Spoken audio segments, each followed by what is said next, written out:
기출문제 풀이 계속 진행하도록 하겠습니다. 16번입니다.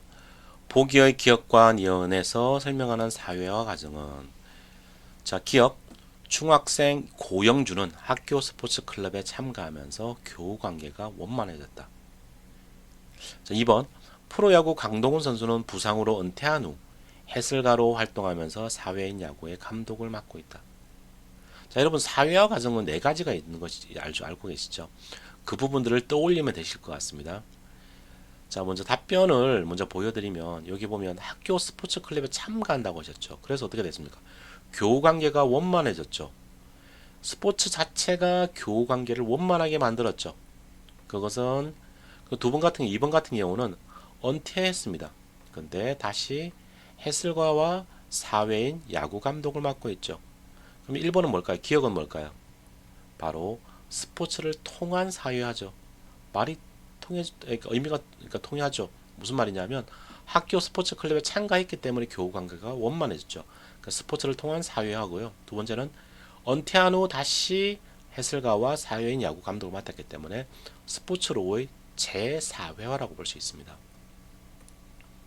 자, 이것도 엄밀히 얘기하면 사회학 공부를 하지 않더라도 풀 수 있는 그런 문제라고도 할 수 있습니다. 한국어 독해력 문제로도 풀 수 있는데 조금은 네 가지의 의미를 구분해야만 명확하게 알 수 있는 부분이죠. 복습을 해보면 첫 번째가 스포츠로의 사회화, 스포츠 참가를 의미하죠. 그리고 두 번째는 스포츠를 통한 사회화가 있습니다.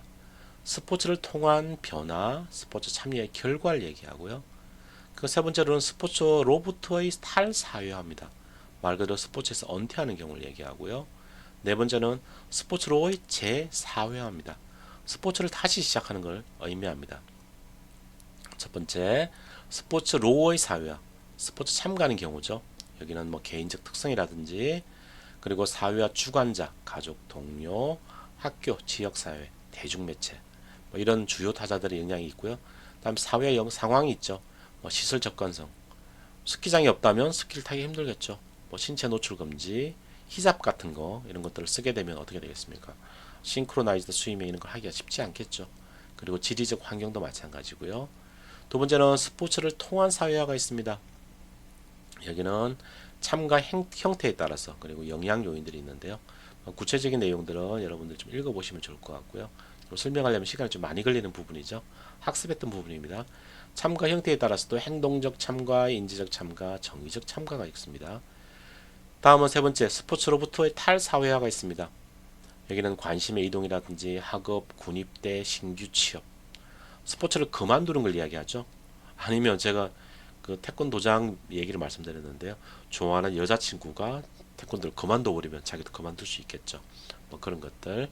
그리고 스포츠 기대감 상실, 스트레스, 인간관계, 부적응 등이 있고요. 자, 이 화면은 다 나오고 나면 멈춰놓고 쭉 눈으로 몇 번 정도 읽어보시는 것도 좋겠습니다. 다음 자발적 은퇴라든지 비자발적 은퇴가 있죠. 스스로 그만두는 경우도 있고 뭐 부상이라든지 이런 것 때문에 은퇴할 수밖에 없던 그런 경우도 있고 아니면 프로 선수가 좀 나이가 들었을 때 팀에서 받아주지 않으면 비자발적 은퇴가 또 일어나는 경우도 있죠. 네 번째, 우리 그 앞에 그 질문의 답 중에 하나인데요. 스포츠로의 재사회화입니다. 재자가 다시란 뜻이죠. 전 연령에 걸쳐 일어날 수 있는 현상이고요. 스포츠 참가했다가 은퇴했다가 다시 참가하는 것을 이야기합니다. 뭐 여기 영향 변이는 환경이란 취업, 정서, 역할 사회와 인간관계 이런 것들이 있습니다. 뭐 예를 들어서 은퇴를 했는데 뭐 특별한 능력이 없어서 경제적 이유 때문에 참가할 수도 있는 것이죠. 다음 17번입니다. 보기는 맥루안의 매체 이론에 근거한 내용이다. 쿨 매체 스포츠에 해당하는 내용만으로 묶은 것은 그리고 제가 설명을 한번 드린 적이 있는데요. 여러분들 쿨 미디어가 있고 한 미디어가 있습니다. 근데 옛날 분들은 한 미디어란 용어를 많이 사용했고요. 젊은 친구들은 쿨 미디어를 사용한다 그랬습니다. 결론적으로 동일한 개념입니다. 다만 기성세대가 한 미디어란 용어를 사용했기 때문에 지금 젊은 세대들은 쿨 미디어란 용어를 사용하는 것이고요. 다만 그 의미를 맥루하는 구분해서 설명하고 있다는 것입니다. 지금 이렇게 쭉 나와 있는데 이 내용만으로 여러분들 이해 못하겠죠. 자, 여기 좀 넘어와서 복습부터 할게요. 먼저 한 미디어가 왼쪽입니다. 그리고 오른쪽이 쿨 미디어입니다. 한 미디어는 이렇게 보면 뭐라고 픽셀이라 그러나요? 해상도가 높은 화면이고요. 쿨 미디어는 해상도가 낮은 그런 것을 이야기합니다. 그러니까 쿨 미디어라는 것은 빨리빨리 지나가는 것을 얘기하고요. 한 미디어는 그 내용을 잘 파악할 수 있는 그런 내용을 말한다고 할 수 있습니다. 자, 한 매체 스포츠와 쿨 매체 스포츠의 특성 비교 이렇게 나와 있죠. 먼저 한 미디어는 정의성, 다른 말로는 정보 정밀성, 정세도가 높다는 그런 의미를 담고 있습니다. 앞에 그림을 떠올려 보시면 됩니다. 즉, 정의성이 높고요. 메시지의 논리성, 사전계획, 직접적인 전달을 하는 것이고, 쿨미디어는 정의성이 낮고요. 그리고 메시지의 비논리성, 즉흥적, 일시적인 그러한 내용들을 담고 있습니다. 그리고 스포츠의 관람인의 감각 참여성 및 감각 몰입성을 보면요. 감각입니다. 감각. 한 미디어는 상당히 낮습니다. 정보의 내용에 상당히 좀 집중하는 경향이 있고요. 쿨 미디어는 상당히 높다고 볼 수 있습니다. 흔히 감각적이다 이렇게 용어를 사용하죠. 쿨 미디어가 훨씬 더 감각적입니다. 빨리 움직이고 이렇게 순간적으로 흥분하는 그런 내용들이 많거든요. 그리고 한 미디어는 정보의 전달이 장시간 개별적 전달에 적절하다고 할 수 있고, 쿨 미디어는 복잡한 정보의 제한적 제공에 적절하다고 할 수 있습니다. 그래서 한 미디어 같은 경우는 경기 진행 속도가 느리고요. 그리고 쿨 미디어 같은 경우는 경기 진행 속도가 빠릅니다. 그리고 경기 진행 형태를 보시면 한 미디어는 단선적입니다. 단순하게 왔다 갔다 왔다 갔다 하는 것들 있죠. 양궁을 한다고 생각해 보시면 그냥 화살을 잡고 쏘는 거지 않습니까? 그런 것들을 생각해 보시면 될 것 같습니다. 그런 걸 단선적이라고 얘기하고요. 쿨 미디어는 상당히 복선적입니다. 이런 미식축구 같은 거 보시면 여기저기 공격수 수비수들이 막 뛰어다니면서 복잡하게 이렇게 엉켜 있죠. 그런 것들을 이야기한다고 할 수 있습니다. 그리고 한 미디어는 스포츠 유형으로 볼 때는 정적 스포츠, 약간 느린 스포츠, 그리고 개인 스포츠, 그리고 기록 스포츠, 공격과 수비가 명확하게 구분되는 그러한 스포츠에 해당되고요. 쿨 미디어는 동적인 그리고 팀 스포츠, 득점 스포츠, 그리고 공격과 수비가 구분이 잘 안 되는 그런 스포츠가 바로 쿨 미디어에 해당되는 그런 스포츠 유형입니다. 종목별로 보면은 한 미디어는 검도, 골프, 권투, 레슬링, 배드민턴, 볼링, 빙상, 사격, 수중 발레, 사이클, 스키, 스케이트, 태권도, 승마, 실험, 야구, 양궁, 역도, 요트, 유도 등이 여기 포함되고요. 여기 야구는 단체 종목임에도 포함되어 있죠. 수비가 명확하게 구분되죠. 공수가 명확하게 구분되는 게 야구라고 볼 수 있기 때문에 그렇습니다. 그리고 쿨미디어, 약간 젊은 느낌인데요. 경마, 농구, 럭비, 배구, 자동차 경주, 미식 축구, 아이스하키, 그리고 뭐 일반 하키도 마찬가지고요. 축구, 핸드볼 등이 여기에 포함된다고 볼 수 있습니다. 공격과 수비가 막 뒤엉켜 있죠. 그런 걸 떠올려 보시면 될 것 같습니다. 매체로 볼 때는 시대 적합성인데요. 한 미디어는 신문, 라디오, 잡지, 영화 등이 여기 포함됩니다. 자, 우리가 이 마샬 맥루한이 이야기한 이걸 구분하기 위해서는 시대를 여러분들 어떤 사고 자체를 1970년대 이렇게 넘어가야 됩니다. 지금으로 보면 안 됩니다. 그 시대는 이런 매체들이 어땠을까 생각해 보셔야 됩니다. 영화는 상당히 큰 화면에 좀 이렇게 좀 느리게 좀 이렇게 자세한 내용들을 볼 수 있죠. 그래서 영화가 여기에 포함되는 겁니다. 쿨미디어는 뭐 TV, 전화, 만화 등이 여기에 포함되고요. 전자시대에 적합한 내용이 바로 쿨미디어라고 볼 수 있습니다. 자, 좀 넘어가서 보기는 맥루한의 매체 이론의 근간 이론이다. 내용이다. 쿨 매체 스포츠에 해당되는 내용만을 묶은 것은 쿨이 뭐라고 그랬죠? 어떤 내용이죠? 빠르고 해상도가 낮고 뭐 이런 내용이죠. 그리고 단체 경기고 공수가 구분이 안 되고 이런 내용이죠. 감각적이고. 자, 스포츠의 정의성이 높다? 아니죠. 여기 좀 답이 좀 나와 있는데요. 정의성이 높은 것은 한 미디어죠. 관람자의 감각 몰입성이 높죠.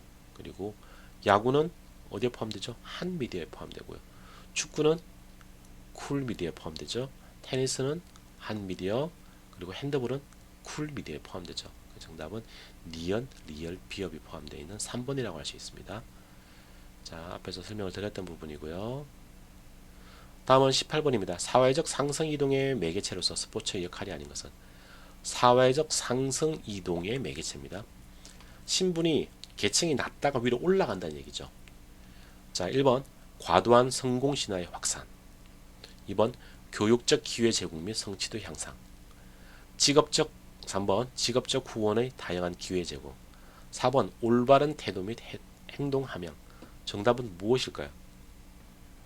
스포츠 역할력이 나오죠. 역할은 뭡니까? 여기 가로 열고요. 항상 이렇게 앞에다가 하고 일반적으로 좋은 역할 이렇게 생각. 역할이라는 의미 자체가 그런 의미를 담고 있거든요. 마땅히 해야 할 행동 이런 의미를 담고 있기 때문에 그렇습니다. 한국어 독해력 문제죠. 그래서 결론적으로 마땅히 해야 될 행동이 아닌 것은 이런 걸 찾는 문제라고 볼 수 있습니다. 나쁜 놈 찾는 문제죠. 자, 그래서 1번 과도한 성공 신화의 확산 이것이 정답이라고 할 수 있습니다. 다음 19번입니다. 정보화 시대의 스포츠 특징으로 적합하지 않은 것은 1번 스포츠가 젊은 세대의 전유물로 자리 잡는다. 2번 스포츠 교육 서비스에 대한 요구가 증대된다. 3번 스포츠 과학이 획기적으로 발전한다. 4번 다양한 경기 전략에 대한 정보를 신속하게 제공받는다. 한국어 문제죠. 정답은 1번입니다. 전유물 이런 것들은 좋은 의미가 아니죠. 그렇기 때문에 정답은 1번이라고 볼 수 있고요. 전유물이라는 뜻은 혼자 독차지하여 가지는 물건을 얘기하죠. 정보화 시대 스포츠 특징은 여기 나와 있듯이 어떤 과학이 발달한다든지 어떤 정보를 신속하게 제공받는다든지 다양하게 어떤 정보를 받는다든지 이런 것들을 포함하는 개념이라고 볼 수 있습니다. 자, 마지막 20번 문제입니다. 보기의 신체적 공격 행위 중 도구적 공격 행위만으로 묶은 것은 여기도 도구적이라는 용어가 나오죠. 이 도구적이라는 용어를 개념을 이해하실 필요성이 있습니다. 반대말이 적대적 공격 행위입니다. 자, 그러면 여기 나와 있듯이 도구적 공격 행위와 적대적 공격 행위 중에서 상대적으로 좋은 놈에 해당하는 것이 무엇일까요? 바로 도구적 공격 행위라고 할 수 있죠. 즉 상대의 고통을 그래서 이 문장에서 그런 걸 찾는 게 중요합니다. 기억 상대의 고통을 목적으로 공격하는 행위 상당히 나쁜 놈이죠. 니은 농구에서 팔꿈치를 크게 휘두르는 행위 어떤가요? 한번 생각해 볼 문제죠. 3번 승리, 금전, 위강 등 다른 외적 보상이나 목표를 획득하기 위한 행위 상대적으로 좋은 행동이죠.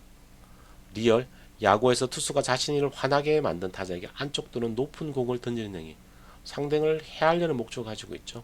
미엄 유격수에게 과감한 슬라이딩을 감행해 더블 플레이를 방해하는 행위 이것은 말 그대로 제도 안에서 일어나는 것이죠. 도구적 공격 행위라고 할 수 있습니다. 정답은 니언, 디귿, 미음. 특히 니언 같은 경우는 조금 헷갈릴 수 있는데요.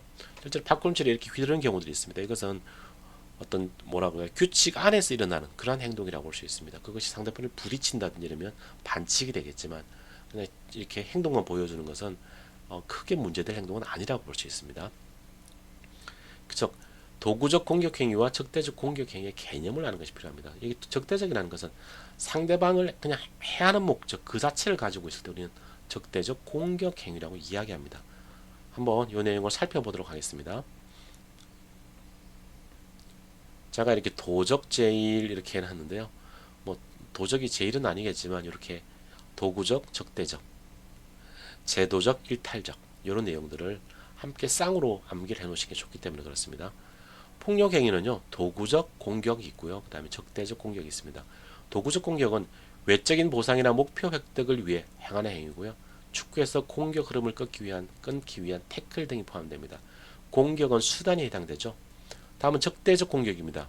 승리가 아닌 타인의 부상을 목적으로 하는 폭력, 야구에서 타자를 향해 던지는 빈볼 등이 여기에 해당된다고 볼 수 있습니다. 공격 자체가 목적인 경우도 있습니다. 다음은 부정행위인데요. 앞에서 설명을 드렸던 부분이죠.